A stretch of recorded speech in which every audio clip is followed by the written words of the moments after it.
Good morning and welcome to the Monday Morning Marketing Podcast. I'm Esther. And I'm Melanie. And today we're talking about analytics, how to read your analytics on social media platforms, where to find them, and why it's important. So why do you think it's important to actually look at your insights and analytics, Esther? I think it's important because you can see where people are coming from, what's enticing them, what they're looking at, which of your publications or your tweets or your posts that you put up has more appeal to them.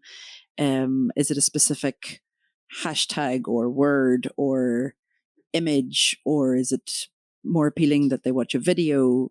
You know, what is it that your audience is looking for, as well as their age and their demographics? I mean, you might think that your audience is one age, but actually it's more younger people or older people that are looking at your stuff. So it's important to know where they're coming from and why, so then you can tailor your information to what they're looking for, or change it if they're not the audience that you want.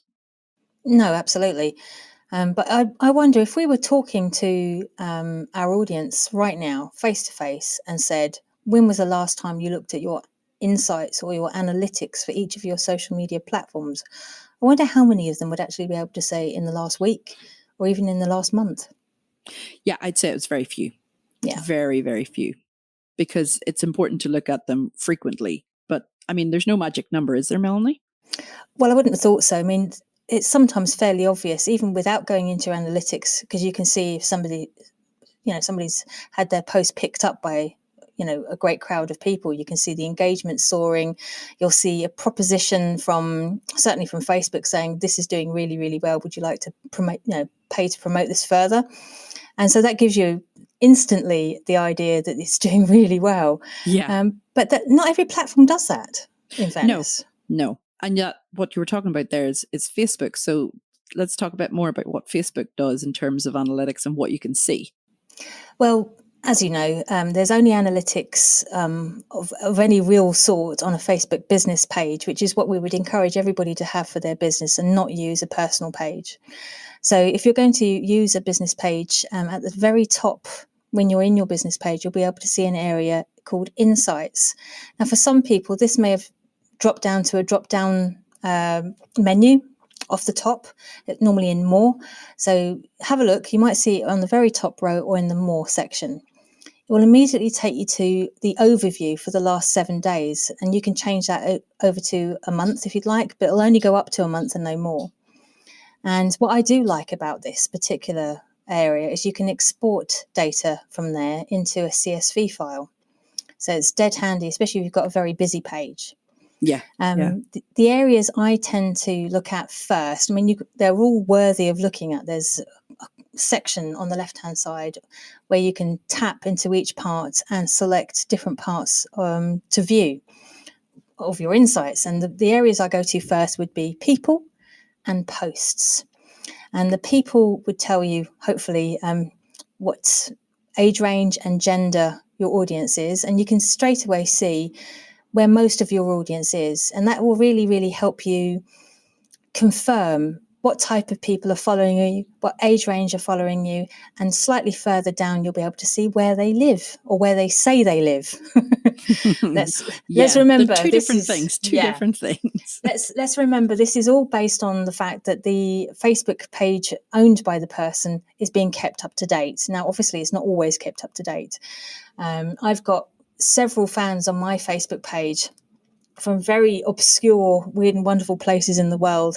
And they very likely have moved over here, maybe to work full time, or have settled here, and they just haven't changed where they are based now. It could be something as simple as that. And then I normally head over to posts afterwards to check that area. And that gives you a 7-day roundup of how many people have visited your Facebook page. And you'll see like a graph area where normally it tends to go down around 6 to 9 p.m. Because most people are either eating or socializing. and not spending as much time on their social media. But it's different for each page. It depends what type of business you are. Yeah, that's very true. And it depends where you are in the world. If it's a page that is international, then you could have people coming on at all times of the day and night, weekends. It Exactly. doesn't make a lot of difference to people. If it's a more local page, then it's going to have its highs and lows. It's and more obvious ones. And that's the same across all social media platforms. So talking Instagram now, Instagram as well are called Insights, probably because they're owned by Facebook and Facebook just likes to keep things simple. But again, just like Facebook, you can only get the insights if you have a business Instagram page. And you can see over the last week how many stories and posts you made. They'll give you a percentage of you went up to this week or down to, or how many more you've done.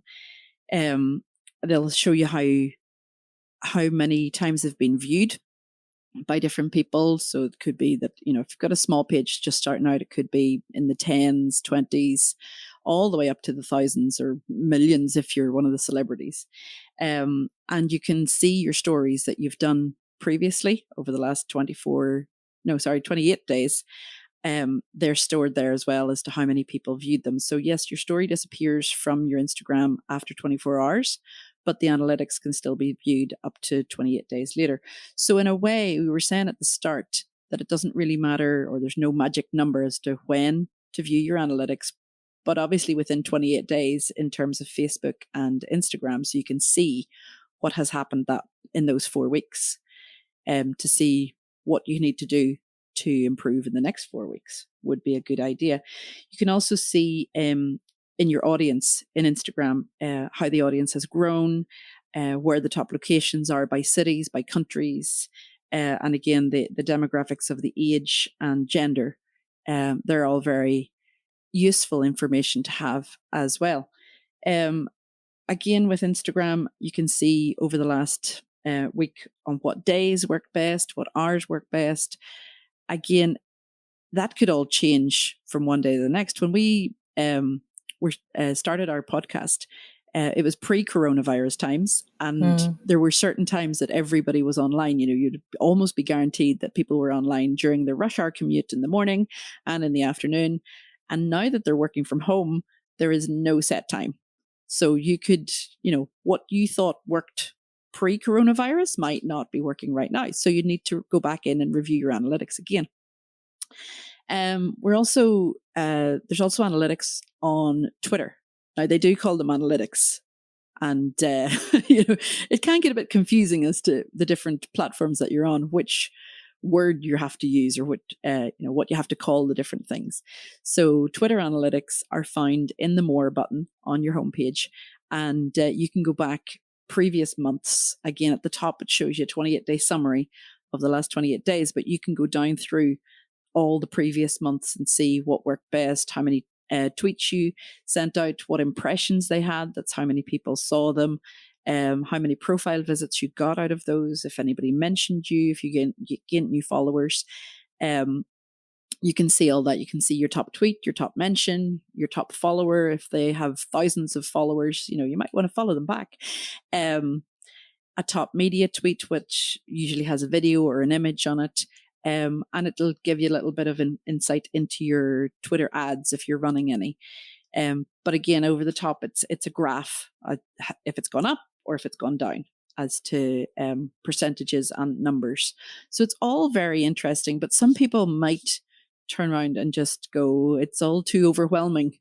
There are, I'm not mathematical. I don't like numbers. I understand if something goes up and it's green, it's great. If it comes down and it's red, it's bad. It might just be that that's enough to get you started to know that, okay, this worked, or this didn't work, or this worked better than other things. Maybe it's a case of your tweet worked, but maybe not to the extent that you thought it would. What can you do differently? Can you ask people to retweet it? Can you mention other people in your tweets? The same with your Instagram and your Facebook. What else have we got, Melanie? Well, I also want to mention, because you made a very valid point there about a starting point. I also think what should be first and foremost, when you're doing your analytics, is benchmarking. And by that, I mean putting up on a whiteboard somewhere, on a sheet of paper, or somewhere that you're going to find again, essentially. Yeah, very important. and write down exactly where you started from. Even if you've been running your business for the last 8 years, if you write down today where you are starting from, and you can actually work out from then whether you've gone up or down. You can see what's worked for people, what hasn't worked. Was it the image? Was it the wording? Was it the link? Was it the call to action? All these things can actually be decipherable within your analytics on all of your social media platforms.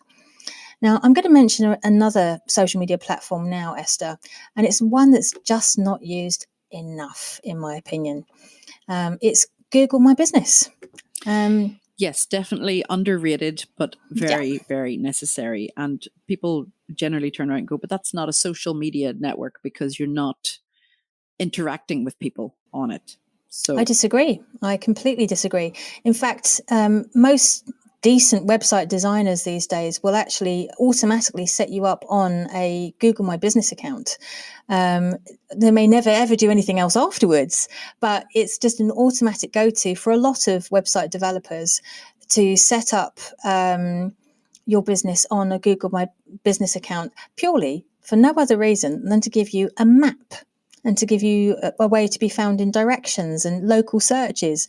And that's a fabulous start. But to be honest with you, if any of you have got a Gmail address, then you already have a Google My Business account. You just need to go and find it, open it, and fill it in.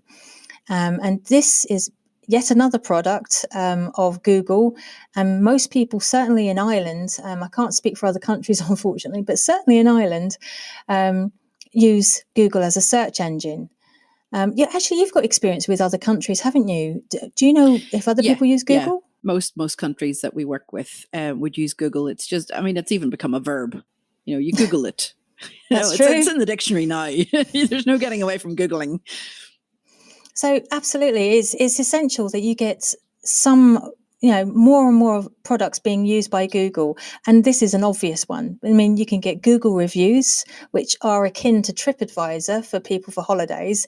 It's a trusted source for honest and open reviewing, because you have to be yourself to do a review.